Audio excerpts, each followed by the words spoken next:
Eu acho que esse momento é um momento importantíssimo, né? Como já foi reforçado aí pelos colegas Tancredo e Carlos Alberto.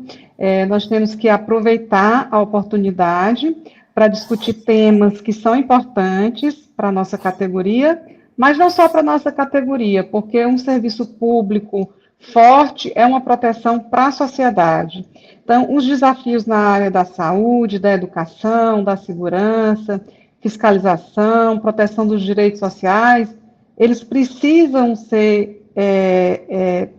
discutidos, né? E esse momento é importante para que a gente tenha um compromisso, né, dos candidatos, que a gente observe bem as plataformas de cada um dos candidatos, o que é que eles estão ofertando, né, o que é que eles estão oferecendo, e que a gente possa realmente contribuir para esse debate. Como servidores públicos, eu acho que, de uma forma geral, entendo que devemos ter um compromisso com a valorização do serviço público, porque a valorização do serviço público, ela significa uma proteção para a sociedade. Nós só teremos uma sociedade, né, protegida, com seus direitos de saúde, educação, segurança, entre outros, se tivermos um serviço público forte, né? Se a gente puder realmente fazer esse papel de cobrar. E aqui, nesse momento em que temos aqui um colega representante da educação, outro do Banco Central, né, da área de fiscalização, de auditoria, e a gente aqui da Receita Federal, né, que são áreas importantes, tão importantes quanto outras, né, do serviço público, a gente, assim, num primeiro momento, defende que essa valorização do serviço público, eu vou citar apenas aqui 2 pontos iniciais. Lógico, a gente tem uma série de outros que também considero importante, mas esses 2 pontos iniciais, para a valorização do servidor, e com isso, a valorização do serviço e a proteção da sociedade, a gente tem que é a questão dos concursos públicos, né? Nós temos, nas últimas décadas, uma redução cada vez maior da quantidade de servidores públicos. Então, entendemos que é primordial essa discussão do aumento, né, dos quadros, para que a gente possa ter realmente um serviço público eficiente e compatível com a grandiosidade do Brasil e dos serviços que precisamos oferecer.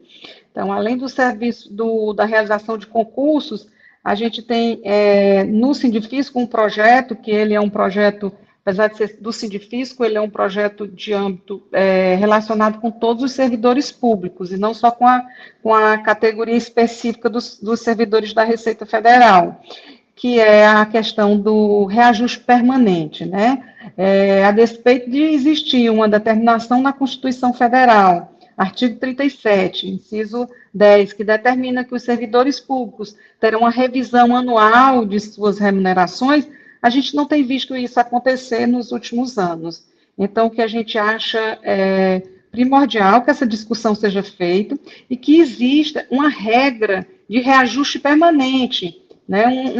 uma definição de reajuste permanente que seja cumprida como é cumprido nas outras áreas trabalhistas, né, nas áreas privadas, em que se tem um dissídio, uma data, e ali se tem um reajuste. E que esse reajuste, ele reflita, além da inflação, também uma possibilidade de um ganho definido aí em função de um parâmetro, ou do desenvolvimento, do crescimento econômico, ou da evolução da arrecadação, porque o que nós temos visto nos últimos anos a arrecadação cresce, há desenvolvimento econômico, mas há uma redução cada vez maior, né, nessa questão do reajuste e da remuneração dos servidores públicos. E isso contraria uma outra disposição constitucional, que é a questão da irredutibilidade dos salários. Ora, se os nossos salários não estão sendo corrigidos pela média da inflação, se a gente tem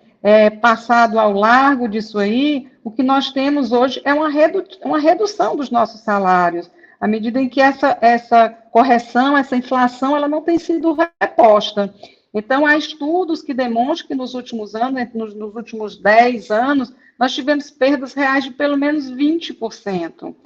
em função do não reajuste em alguns anos, né? Então, só para início, assim, de debate, essas são 2 questões, que, entre outras, tanto, que a gente considera importante para a valorização do servidor público e do serviço público, que é a realização de concursos públicos, né, de uma forma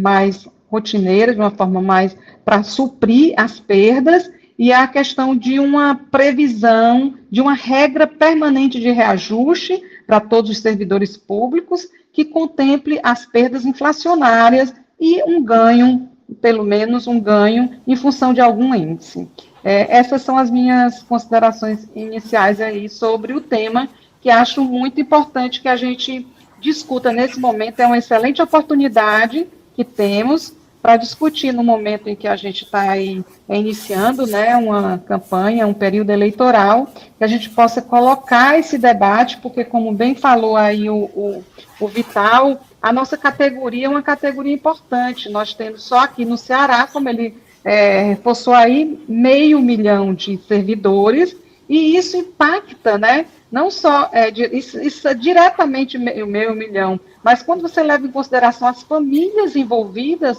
a gente tem um número muito grande. Então, nós temos que ter as nossas pautas reconhecidas, né? E a gente tem que ter essas pautas levadas em consideração, para que a gente tenha um governo, um serviço público eficiente, né, prestado da melhor forma.